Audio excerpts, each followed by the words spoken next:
கோவை மாவட்டம் பொள்ளாச்சியில் advanced grow hair மற்றும் க்ளோ ஸ்கின் கிளினிக் துவக்க விழா நிகழ்ச்சி நடைபெற்றது. இதனை திரைப்பட நடிகை வாணி போஜன் ரிப்பன் வெட்டியும் குத்துவிளக்கேற்றி வைத்தும் துவக்கி வைத்தார். இந்தியாவின் முன்னணி ஹேர் மற்றும் ஸ்கின் கிளினிக் நிறுவனமான க்ரோ ஹேர் மற்றும் க்ளோ ஸ்கின் கிளினிக்கின் புதிய கிளை பொள்ளாச்சியில் உள்ள மகாலிங்கபுரத்தில் துவங்கப்பட்டது.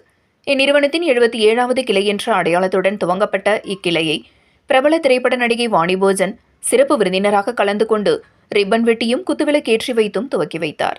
இதனைத் தொடர்ந்து அனைவரது மத்தியிலும் பேசிய க்ரோ ஹேர் மற்றும் க்ளோ ஸ்கின் கிளினிக்கின் நிறுவனர் மற்றும் நிர்வாக இயக்குநருமான சரண்வேல் கூறியதாவது: தலைமுடி வளர்ச்சிக்கான மேம்பட்ட சிகிச்சையை வழங்கும் வகையில் பொள்ளாச்சியில் அட்வான்ஸ்டு க்ரோ ஹேர் மற்றும் க்ளோ ஸ்கின் கிளினிக் துவங்கப்பட்டுள்ளது.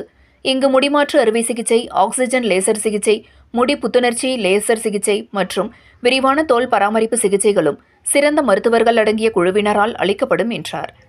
கோவையில் ஆரியஸ்புரம் மற்றும் அவினாசி சாலை என 2 கிளைகள் செயல்பட்டு வருகின்றது. இங்கு பல வாடிக்கையாளர்கள் பொள்ளாச்சியிலிருந்து கோவைக்கு வந்து சிகிச்சை பெற்று வந்தனர். வாடிக்கையாளர்களின் கால விரயத்தை குறைக்கும் வகையில் பொள்ளாச்சியில் கிளை துவங்கப்பட்டுள்ளது என்றார். இந்த நிகழ்ச்சியில் இந்நிறுவனத்தின் பார்ட்னர் திருமூர்த்தி, பொள்ளாச்சி நகராட்சி தலைவர் ஷியாமலா நவநீத கிருஷ்ணன் மற்றும் பொள்ளாச்சி வர்த்தக மகளிர் அமைப்பின் ஒருங்கிணைப்பாளர் தர்ஷனா சந்திரகாந்த் உள்ளிட்ட பலர் கலந்து கொண்டனர் என்பது குறிப்பிடத்தக்கது.